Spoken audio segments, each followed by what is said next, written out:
Cliff, the issue of pain and suffering, you walked through this with your brother who's a surgeon at Duke, right? How did that help formulate your faith, and what did it do for you personally?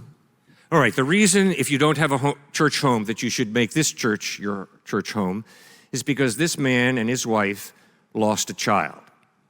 Now, friends, that's the most intense pain that I think we as human beings can go through. You lose a child and you are in agony, total agony. And you don't get over it either. It's not like you can forget that, okay? So, when you confront suffering, you're having to go down to the depth of your soul, of your personhood, as you know too well, Ed. Yes. And you either come out bitter, angry against God, or else you submit to God and say, Lord, I don't know why you allowed it to happen, and it hurts like blazes.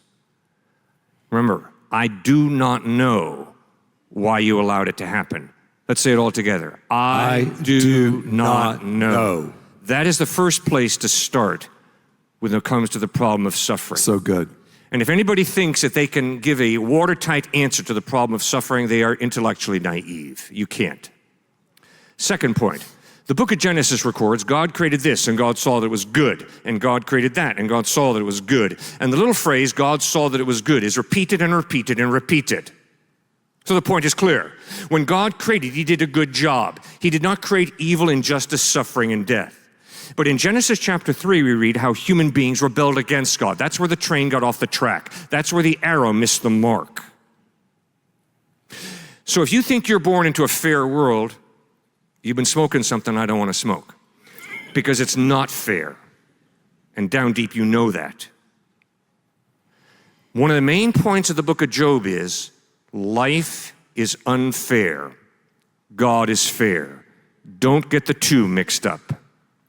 Remember, you're not born into a fair world. You're born into an unfair world. When you suffer, don't blame God. It's not God's doing. Next point. When God became a human being, he had a really cushy, comfortable life, didn't he? No. He was poor, he was kicked around, and ultimately he got his teeth kicked in as he's nailed to a cross. This is a God who you and I can connect to in our suffering. Mm-hmm. And that's why I would encourage you to read the Negro spirituals, the songs of the African-American slaves who were getting the snot kicked out of them, and yet who learned to connect with a suffering God.